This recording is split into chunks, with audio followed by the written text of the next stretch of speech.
Welcome back. We're ready to go ahead and start opening up our Otis chalk plaster jacket. Now, when paleontologists were in the field in the Big Spring area of Texas and found bones like this, this is a Phytosaur neck vertebra.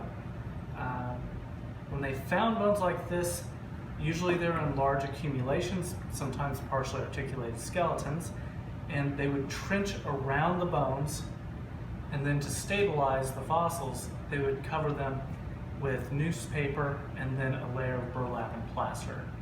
Once that plaster is set, you trench down underneath the jacket, flip it over, and cap it with another layer of plaster. We don't really know the original orientation of this jacket. It kind of looks like this layer of plaster and burlap is kind of hanging over the edge, so this is probably the underside of the jacket. And we have a lot of options on how we would open this jacket. You could open the other side, or you could open this side. But when I look at this jacket, it appears that the underside is very well plastered, whereas there's a lot of rubbed patches that are missing plaster on this surface. So we're going to go ahead and remove this side and expose the specimen from here. Now, before we go ahead and open the jacket, we will, of course, write down all the information that we have on this specimen. This includes the locality information, and we keep prep records of everything we've done to the specimen in the process of preparation. So we have a couple of different tools that we can use here. The main work to cut through the plaster is going to be this Dremel Multimax. Essentially, it's the same as an old cast cutting saw. Instead of a rotating blade, it's just a vibrating blade.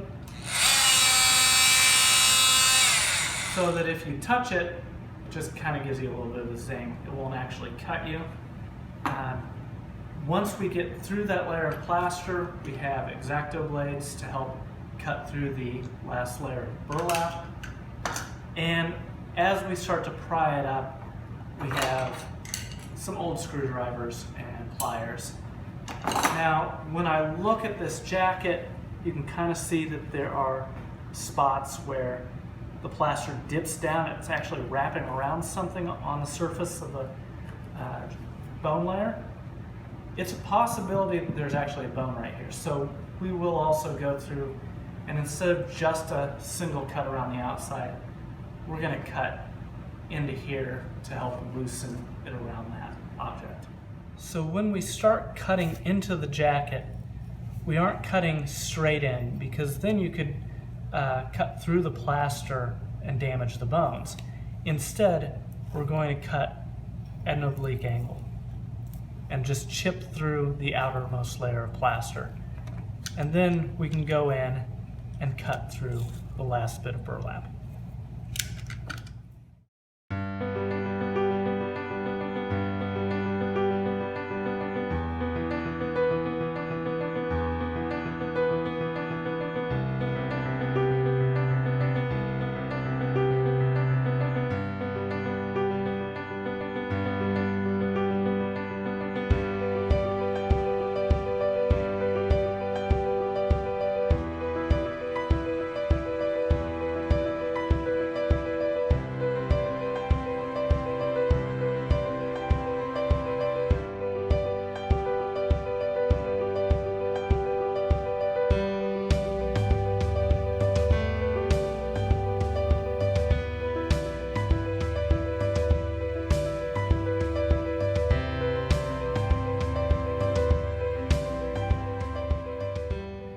Initially, what you can see is what appears to just be a lot of rubble, but there is a little bit of paper that is covering the surfaces of a couple of darker colored objects. So if you look right here, there's a bone right here, this almost darker rust colored object. That might be the neural spine off of a vertebra. This object right here is something. That's a centrum. We lucked out. We didn't have any bones attached to the surface of the jacket. You can see that they actually used plenty of paper to separate the plaster from the matrix and the bones. Okay, our next step with this jacket is going to be cleaning off all of this loose rubble and exposing the individual bones. It'll take a little while, but as we do this, we're going to collect all the different fragments of matrix, and then we'll soak it in water and screen wash it, just in case we miss a few pieces.